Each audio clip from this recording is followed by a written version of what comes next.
Devall had to hop online and clear the air after his daughter Keymidria put him on blast in a recent TikTok.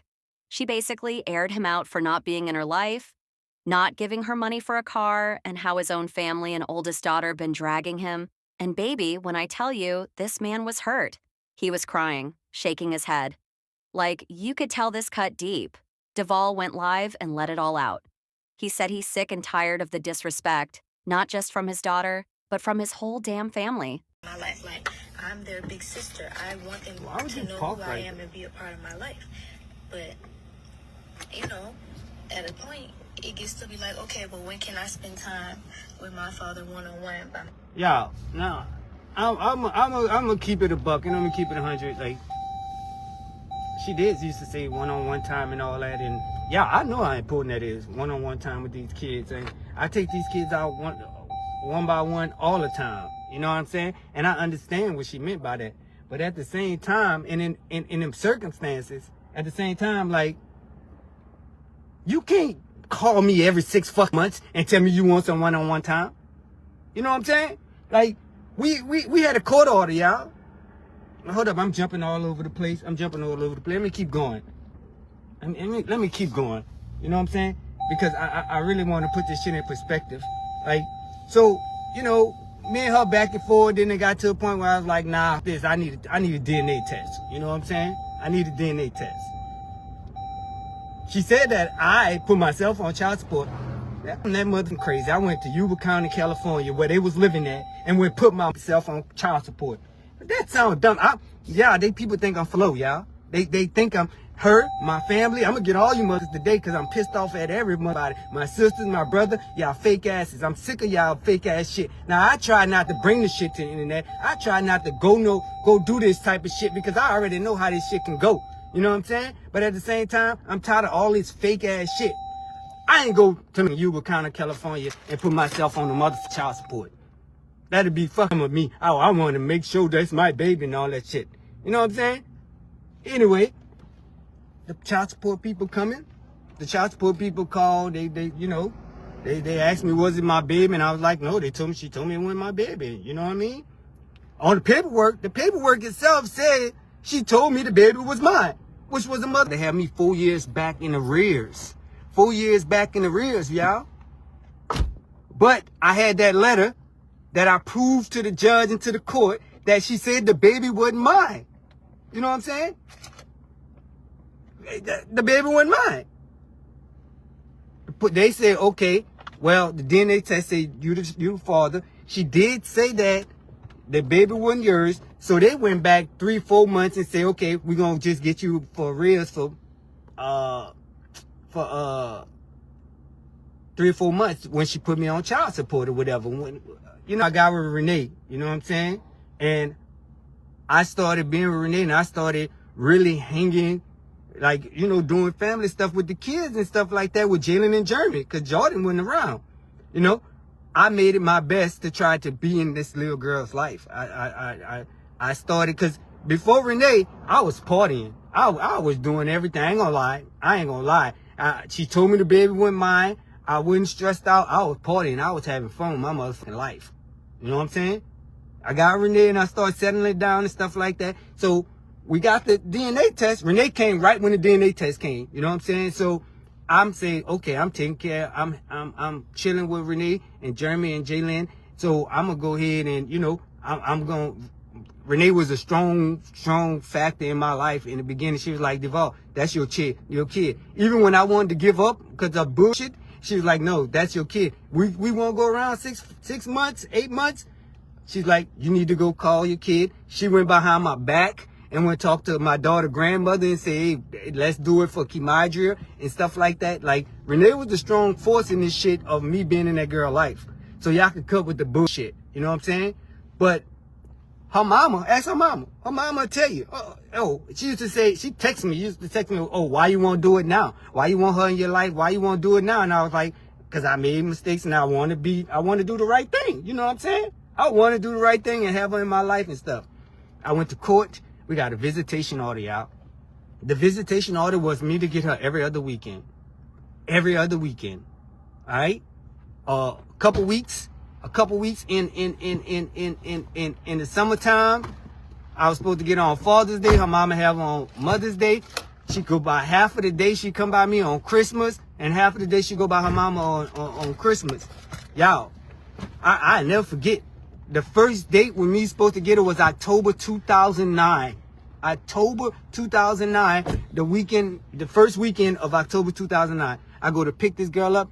Her mama didn't even come to the door. She violated the court order the first fucking day. The first day.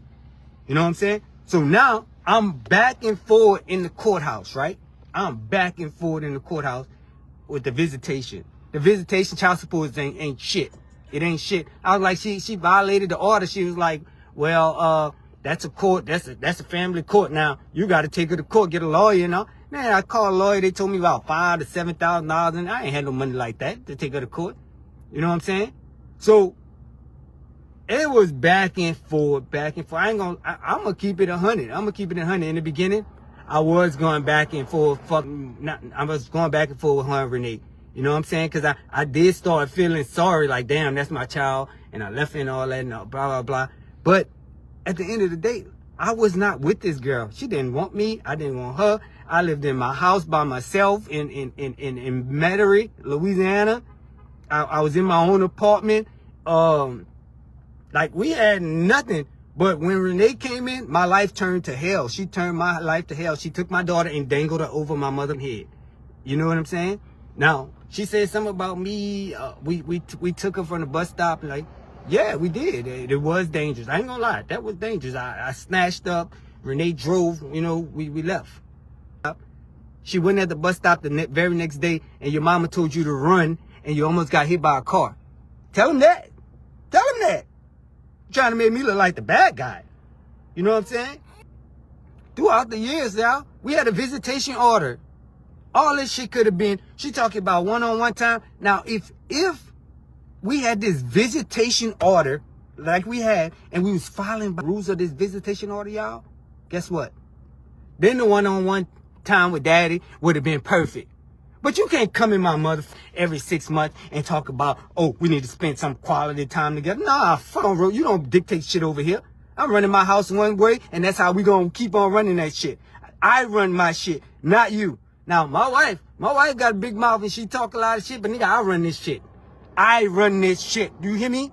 Every dollar, every mother bill that's paid, every mother investment that made, I run this shit. You know what I'm saying? Cause my family and her mama, I can't believe her mama out of all the people thought I was slow. They slow. They took my kindness and slowness, nigga. They took me as being weak because Renee could articulate her words better. So they say, oh, he just let her say anything. No, I'm gonna let her say anything. She a grown ass woman. And she gonna always say everything. Cause guess what? Renee been loyal to me since day one. My sister, my brothers, my cousins, ain't none of you fuckers been loyal to me like that motherfucker been loyal to me and my motherfucker, nigga. I ain't never had no solid like that, nigga. And I ain't mean to call out, but that's our language in the hood. You know what I'm saying? My bitch. You know what I'm saying? I got a family member. No, he. Ask me for money all the time. I ain't never had no problem, I ain't to y'all. Ever. Every time she asked me for something, I send it to her. This last particular time, y'all, last month, I think she asked me for $25. I sent her the $25. I hear by another family member that, oh, she said she started to send that shit back. You only gonna send her $25. I was like, I had to go screenshot all the cash app that I seen her over the last 2 years. I sent about $1,000. Like, what more want from me? Y'all want everything out my pocket? That's what y'all want? Y'all want everything out my 2023. I sent her some money. She sent back an emoji. Didn't even get a thank you. But now, the money tree done cut off completely. She ain't getting child support no more. And now she won't come to the internet and talk. Now she won't come to all that. She know my number. I talk to her any day. My number's still the same. I'll talk to you any day. I want nothing but the best for you. But it ain't gonna come out my pocket. It ain't gonna come out my pockets. You know what I'm saying? Y'all, they thought I was slow. Her mama thought I was slow. Y'all, sweetest, kind, hardest person that walked the earth's surface. I wouldn't hurt a fly or a fucking feather. I wouldn't do that to people. I really don't do that type of shit to people. I don't over nobody. Nobody gonna ever say deep over them. Nobody gonna say I ever over them. Cause I ain't that type of nigga, that type of person. Nobody gonna tell y'all. My brothers and my sisters, all y'all fuck with me. And I never spoke about this shit. I never spoke about this shit because I was protecting all y'all feelings. But I ain't never went to, nigga, I don't give a fuck. I don't give a fuck if my brother was in a long-term relationship. My brother had this chick that he was dealing with. I ain't never went on her side. I don't give a how right he was. Nigga, I never changed my ways and folded on my family. Never. For something, I gave it to him, and I ain't gonna tell nobody. And I ain't gonna tell nobody when I do something for a nigga neither. I ain't that type of. I'm a real nigga. I remember my mama always saying, take care of your brothers and your sisters. But mama, I swear to God, mama, I love you to death. You should have told me about if them affect your household. You should have told me that. Call y'all. They stay picking sides, always rocking with his baby mama, but never got his back. Like, how you family, but always against me? Then on top of that, they watching him and his wife grind, build their life up, and now they feel entitled to his money. He like, y'all wasn't with me shooting in the gym, but now I'm supposed to just hand over cash? At one point, Devall legit broke down in tears. He said he loved his daughter, but the way she coming at him online instead of talking to him, that's foul. And the worst part, he feel like no matter what he do, his own blood gon' always see him as the villain. Y'all, this family drama getting messy. Do y'all think Devall should have just gave Keymidria the money for the car, or is she out of line for blasting him like that? And what about his family? Is they really using him? Let's talk about it in the comments. This whole situation just sad to watch. No matter who right or wrong, it's clear there's a lot of hurt on both sides. Hopefully, they can find a way to move past all this and start mending their relationship. Ain't nothing worse than family being at odds like this, especially in front of the whole internet. Prayers up that they can talk it out offline and get back to a better place. What y'all think? Can this family heal, or is the damage already done? Let's talk about it in the comments.